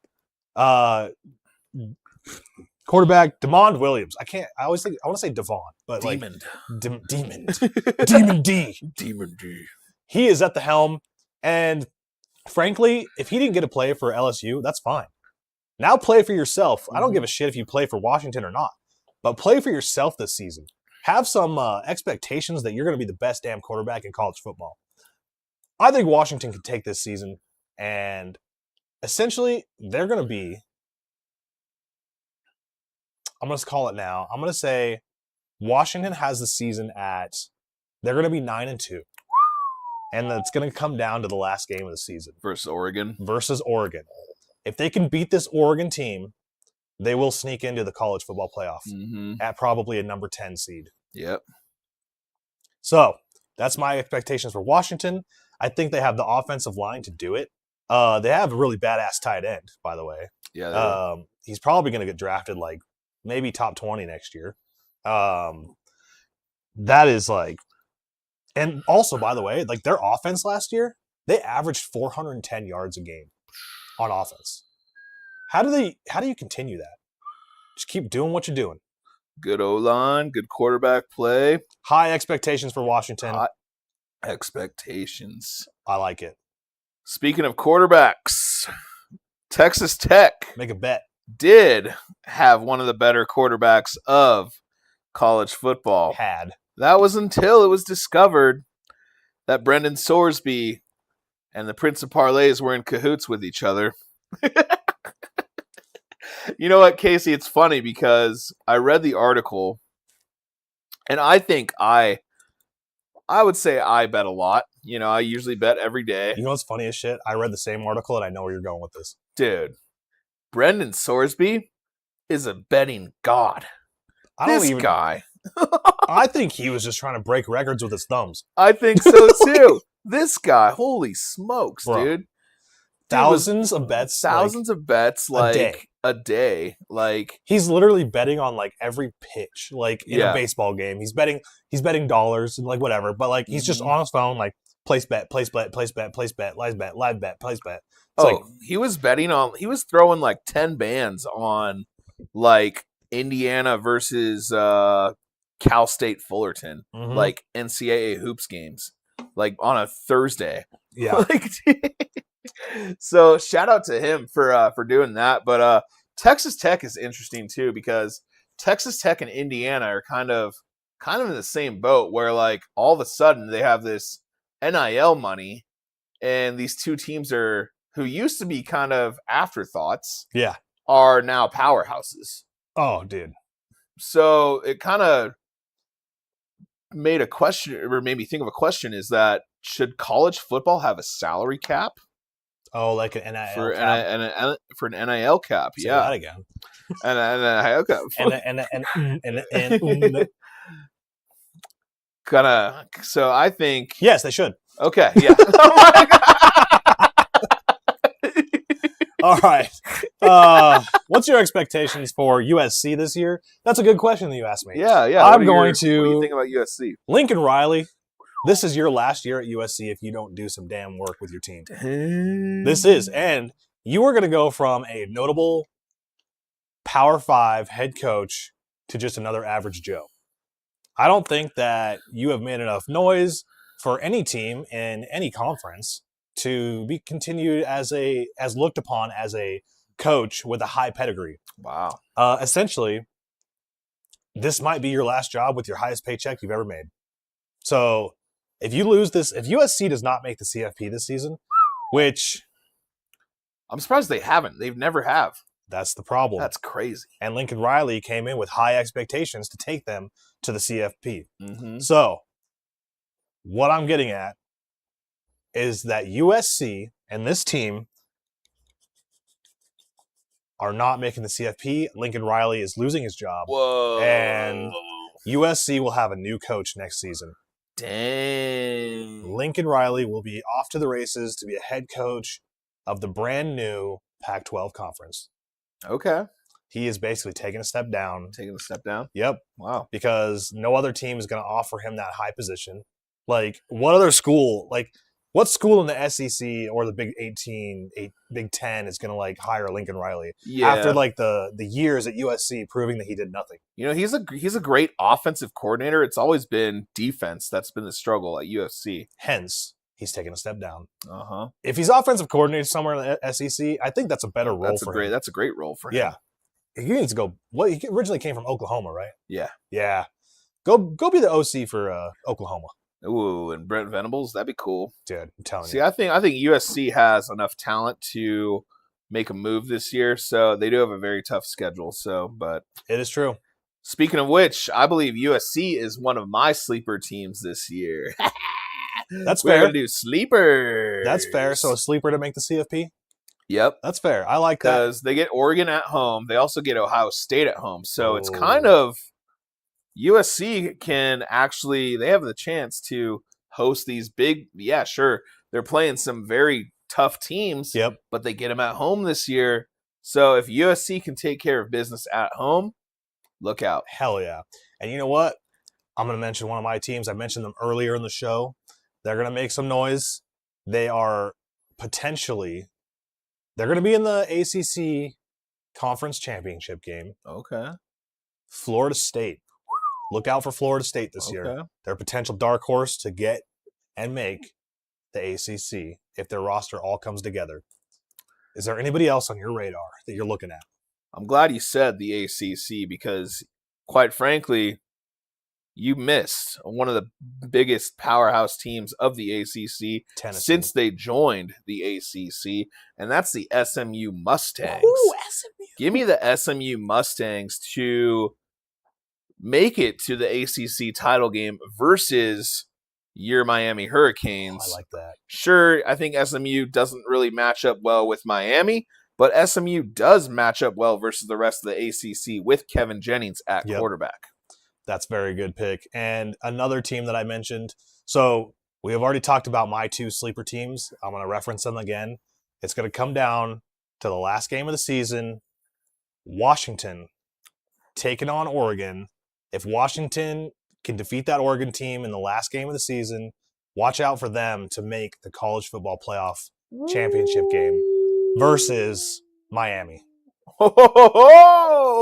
That's also a bold prediction. Golly. Bold prediction. That's a very bold prediction. So this kind of ties into it was a sleeper team, but also a bold prediction here.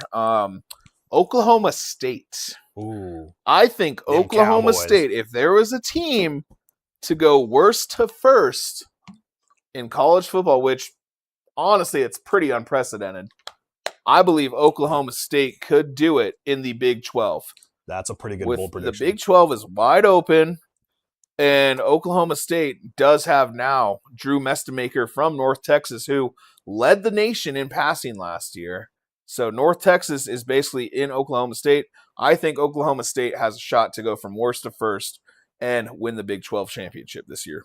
That is a sick bold prediction. Coming up, we have the national championship predictions. All right. So, my bold prediction for the 2026 college football season. What do I have? I didn't really get a chance to think about this. I got a couple of them. Heisman Trophy winner. Oh, that's the only one I don't have. Ooh. I'm going to run it out now. Heisman Trophy winner. It's going to be. Give me the quarterback from LSU. Ooh, Sam Leavitt? Yes, sir. Nice. He's going to ball out. Going to ball out, bro. Not Shameless? It could be Shameless. Shameless would be a good pick. I have another kind of bold prediction. I already said Ohio State is not going to make the CFP this year. I don't think there's going to be any undefeated teams this year. No undefeated teams. No undefeated teams this year. That is how ridiculous this scheduling is. There's going to be 6 undefeated. No, yeah. No, I think the national title winner will be 15-1.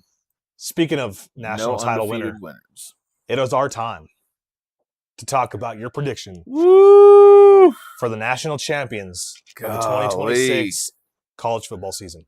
So I think there's a couple clear powerhouse teams. You said clear? Yeah. No, I think there's definitely a couple teams. I think the easiest way to do this is to kind of pick who do you think like is separates from the rest. Who's the cream that rises to the top? Yeah. And I think Cream Oregon's on that list. Ooh. I think Texas is on that list. Okay. I believe Miami's on that list. Yeah. I believe Notre Dame's on that list. Just personal preference. Notre Dame's on that list. Yep. And who else? Can Did you I say give an me? SEC team? You said Texas. I said Texas. Okay. Yep. Can you give me your Final Four projection? I'm gonna go Texas. Oh. I'm gonna go Miami. I'm gonna go Oregon. And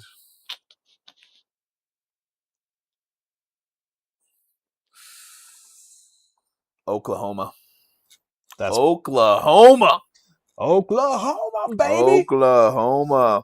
That's pretty sick. And I think in the national title game, it's going to be Oregon versus Texas with. Oh, it's so hard. It's so hard. I think Oregon's going to win. Oregon's going to take Dante it. Moore Oregon's going to take it over Arch Manning. Yep. The number 1 and number 2 overall picks. Wait, Arch Manning? No, we're going to go Texas over Oregon. Oh, that's so gross. You know what? I'm gonna go Texas over Oregon. It's gonna be my pick. I like it. Texas over Oregon, baby. I like it. I have a completely different Final Four. Completely different. Except for one team. Mm-hmm. You had already mentioned them, and you have them in the final. Miami? Give me Texas. Texas, nice. Texas is going to make the Final Four with Arch Manning. Number 2, Miami. We've already talked. I'm riding high on Miami this year. Yep. The U is back, baby. Exactly. They are back, and they're going to ride the wave, and they're going to be on high momentum coming into the college football playoff. My number 2 team, 3 team, can't count. Sorry. It's going to come from the Big Ten. Nice. And it's not going to be who you think it is. Who you think it is? I would say Oregon. It's not Oregon. Not Oregon. Okay. Oregon has like one of the toughest schedules this year. They do. And they have a good team. They do really have a good team. Are you going to go Michigan? Oh. Give me Michigan to come back and make their place on the CFP. And my last team, it's going to be a dark horse. Ole Miss. Hey, all right. I like that. Ole Miss. Ole Miss. Those Final Four, I'm going to tell you right now, 2 of them have to get eliminated. And you're looking at a final championship game of Miami versus Michigan. Oh, okay. And Miami is taking it all. Miami over Michigan? Yes. Yeah, I can see that. And it's going to come down to the game. A lot of these games are coming down to the last week of the season. Miami versus Ohio State. Michigan versus Ohio State. And then we're going to have Washington versus Oregon. That game's going to be huge. Yeah. And then what other game was out there? We mentioned it earlier in the show. Can't remember it. But that's my pick. LSU Ole Miss? LSU versus Ole Miss. Mm-hmm. That's going to be a huge one. Yep. And the Lane Kiffin game. Well, there's Ohio State, Oregon. You got that one too. Yep, that's a huge one. Like USC, you said, there's no undefeated teams. No undefeated teams this year. There's no way. There's no way. Maybe I didn't say this in our bold prediction segment. Notre Dame is not making the college football playoff this year. Yep. They're getting shit left out. So you have Notre Dame not making it. I have Ohio State not making the college football playoff.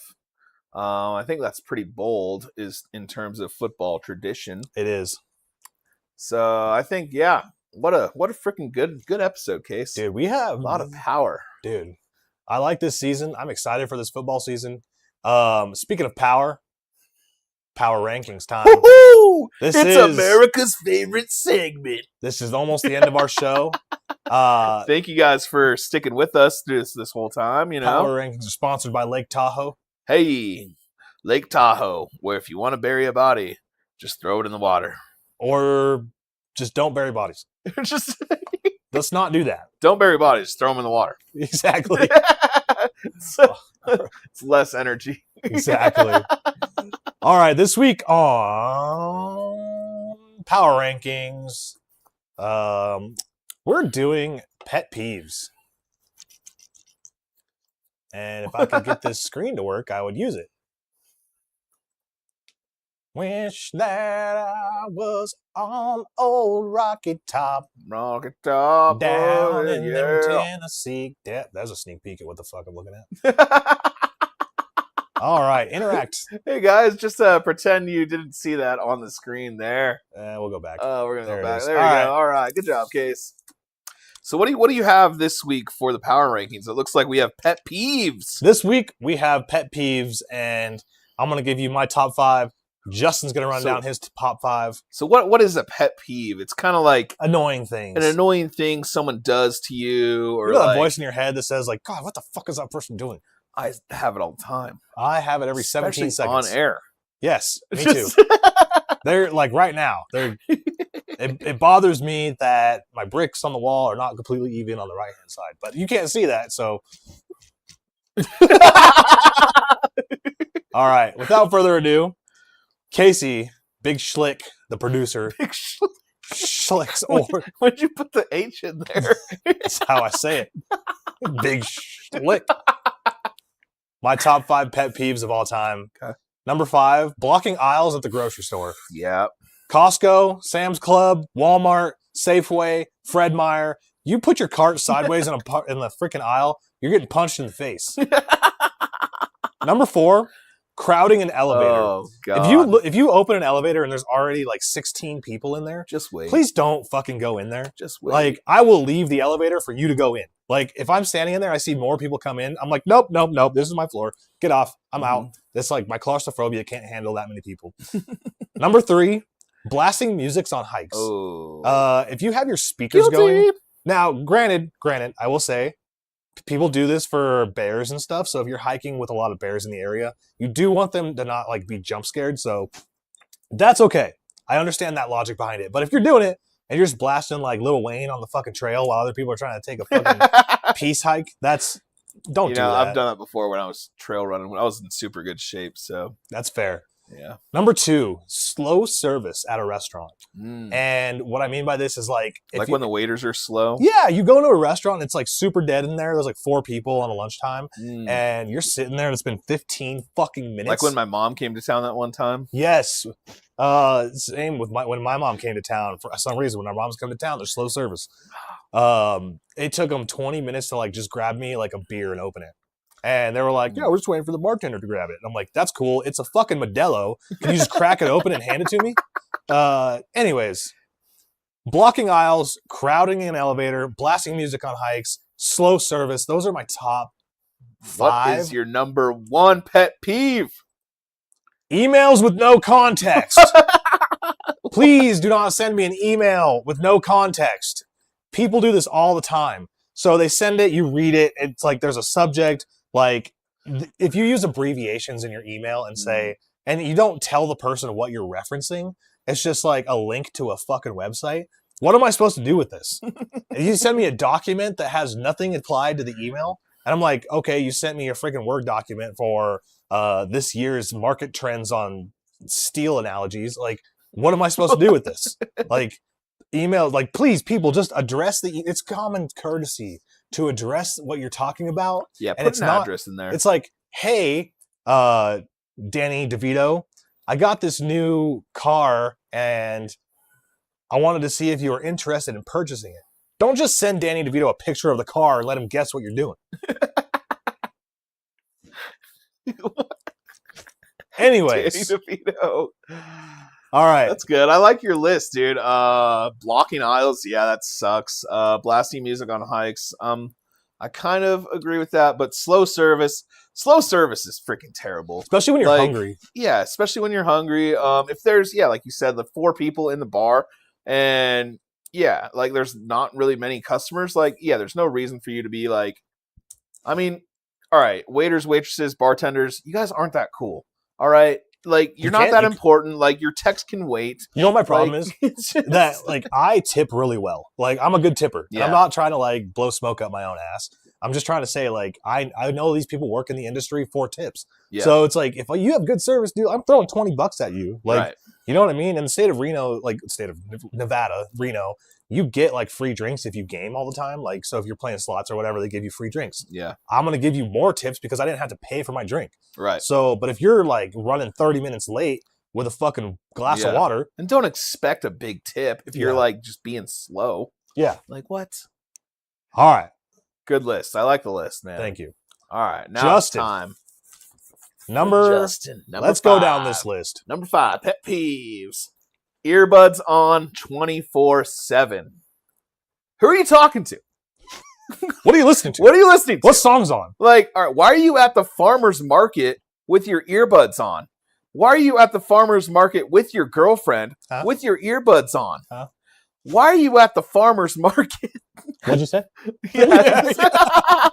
Like, dude, like, you're not that cool, bro. Like, you're no one's on a conference call on a Sunday. What do you take your earbuds off? Conference calls. Number 4, speakerphone in public. Okay. This is especially bad if you're in a big city. Everyone rides the freaking light rail. Everyone rides the bus. There's always a freaking guy, 6 a.m. Hey, mama. This is Johnny checking in on you. How you doing? My favorite stuff. Hi, Johnny. How you doing? The FaceTime videos. Oh, that's kind of the same thing. Yeah, speakerphone. Yeah. It's like, hey, mom, how you doing? Yeah, just on the bus, riding to work. Number 3, slamming weights at the gym. That's a no-no. Big no-no. You know what, little guys? No one's impressed that you can cable curl 20 pounds. All right? There's no need for you to slam the weight. Look at me. All right? I can freaking tricep extend 140 pounds. I don't slam the weights, bro. You know what I'm saying? They have to keep replacing the equipment. If you respect the weights, they're going to respect you back. Respect the weights. Don't slam them. Number 2, complaining about fast food. Yeah, don't do that. You bought a $2 McChicken. That's probably my favorite. What are you expecting? That's my favorite menu item, by the way. McChickens are great. Yeah. These people expect to get 5-star Michelin-rated service at a McDonald's, at a Burger King. Like, what do you expect? You're paying $2 for a piece of chicken and shredded lettuce and mayo. Can I tell you something? Yeah. My dad was this guy. He would go to McDonald's. What is there to complain about? He would go to the counter and be like, I only got like 90% of a patty. Can I get a full patty? Like, what? It's like, come on, we're at McDonald's. Dude, yeah, that's not good, man. It's not good. Complaining about fast food. It's fast food. It's quick. It was thrown together by a freaking Puerto Rican who has 7 kids and is working on her 2nd shift of the goddamn day. Give her a fucking break. Yeah. Next, please. Okay. All right. Recap here. Earbuds on 24/7. No. Speakerphone in public. Terrible. Slamming weights at the gym. You're a piece of shit. Complaining about fast food. Even worse than that guy before you. Justin's number 1 pet peeve. Failure to return shopping carts. That really bugs you? This really bugs me, Case. Why? So much so that I will grab shopping carts that are not in the bay. I will put them in the bay by myself. He works for Walmart. All right? I used to work for Albertsons. It was very bad. It was so notorious. Like, it's such an easy thing to do. Like, dude, return your shopping cart so other people can park. It's just for common courtesy. Like, in society, we live in a society. Does it bother you? We live in a society. Does it bother you if, like, the parking lot's completely empty and, like, they're not blocking the spaces? Or is it more or less like... if they're blocking the spaces, they're, like, up on the freaking, like, the bays at Walmart. I'm like, the rock they're beds? Off-roading? Yeah, they're off-roaded shopping carts. Like, what are you doing, bro? Okay. Like, why? I don't want to, like, ugh. So I almost fought some dude the other day, or I yelled at him because I literally saw him just leave it there. I'm like, what? Like, what makes you higher or better than the rest of us? Like, so much so, like you don't have to return your shopping cart. Oh my god! Like, who are you? Are you fucking royalty? Get out of here, dude. All right, so you admitted to being like a person that blasts music on hikes. Yep.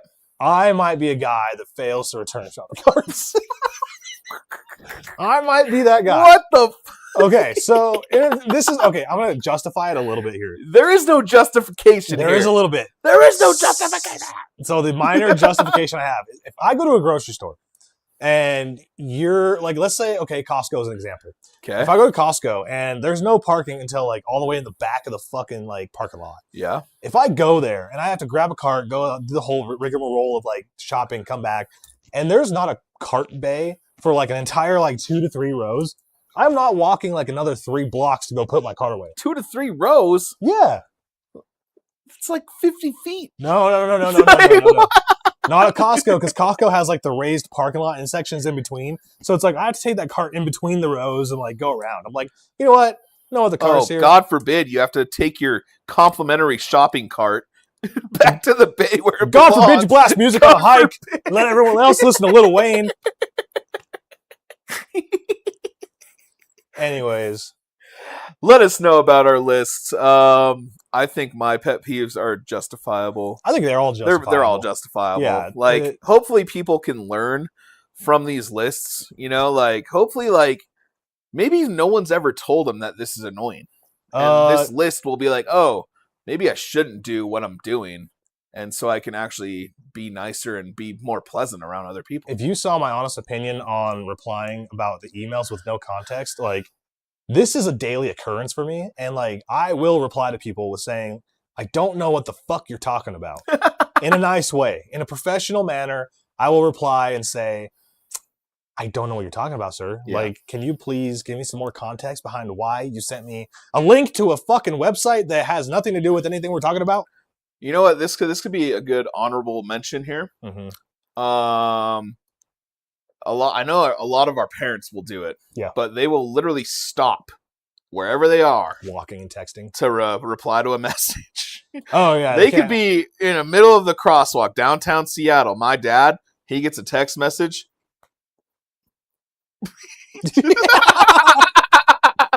Straight up, just like, Dad, sorry, I love you, but it's you like it's a thing. It's a thing. It definitely happens. My favorite thing is like when or like right in the door. They'll stop like in a doorway. My favorite thing is like when people my honorable mention, when people get mad that you have to like you're let's say you're on a path, right? Mm-hmm. Somebody else is on a path and you kind of like have to juke each other a little bit. Yeah. I kind of laugh about it because like we'll both go the same way, then we'll go another way. Yeah, that's and fun. Like I laugh about it. I'm like, hey, we're dancing, you know. I hate it when other bullshit.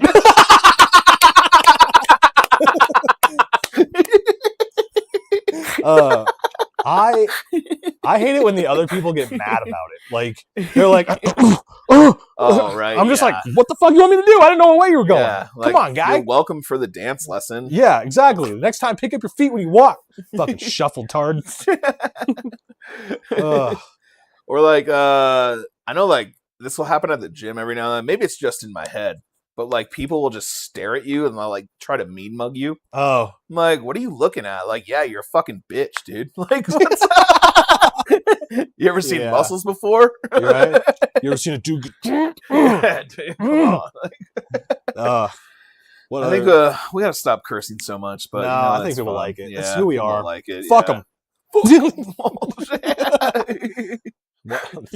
Next week, what do we got going on next week? What do we have next week? I think we have a little bit of a break. Week 0 of the college football season is upon us. 2 weeks away, yeah. Or whatever. Yeah, I think that's the 29th is the first college football game of the season is the 29th. It is TCU taking on North Carolina. Yeah. Bill Belichick. Yee! We didn't even talk about Bill Belichick. He's irrelevant. Kind of, yeah. You know what he kind of is. In the college football standards of the world, he's not Nick irrelevant. Saban. Yeah. I think he took that job just so he could score with some hot college chicks. Hot chocolate chicks. Hot chocolate chicks. Swiss Miss, if you will. Kind of racist. It's called mochaccino. Mochaccino, Swiss Miss. Oh man, there's so many good things. I just snorted. Snorted what? Yeah. So many good things. Yeah, I think. We have baseball tonight. Hopefully, the Mariners. I mean, they suck. The Mariners suck, but fucking terrible, bro. I mean, they should have. They won yesterday, but Friday night they collapsed against the Astros. Yeah. So they have a potential to sweep the Astros, or not sweep, but to actually win that series. So they're still in it. We have the website. The website is officially active. Kasey's going through it right now. I am. It looks good. If we have anything you guys can see improvement on, let us know. We also have a Sizzlin Sports shop. Yeah, we do. If you guys need a sweatshirt for this school year coming up, we need a sweatshirt. Get a freaking Sizzlin Sports hoodie, bro. We got winter coming up. People be wondering what's Sizzlin, bro? I'm like, exactly, dude. What's Sizzlin, homie? What is Sizzlin? Well, here's something funny. I'm going to tell you right now. Okay. If the viewers who are watching can race to the website before I go fix the prices on these, then you're going to get these hoodies for $37. Woo! Which is literally us taking zero profit. What? I have to fix that's not good. Not for us. So in the next 15 minutes, I'm going to go run to our website and make sure that the prices are accurate on these hoodies. Yeah. This is a mistake that you could probably potentially profit off of. Not really. You're not going to profit. We're not going to profit. We're not going to profit. You're just going to get it for cheap. Yeah. Everything else, I think is. I need that jersey, dude. You need the tank top and the Sizzlin jersey. Yeah. Oh, you know what? I need this one. Oh, Saturday Sports Bettors Club. Man, that looks sweet. Ooh, give me the off-white. That's good. Oh, yeah. Dude, the hoodies are almost the same price as the shirts. Wow, that's crazy. That's a big mistake. That's a huge mistake. Somebody accidentally on purpose left it at $37. You said we cleared it.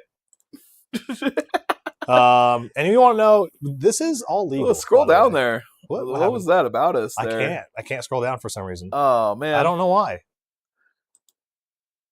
Who's talking? There we go. Who's talking? Look at the bio. Go look at the bios, guys. They're great bios. Look at those handsome boys in that picture. They're so handsome. So handsome.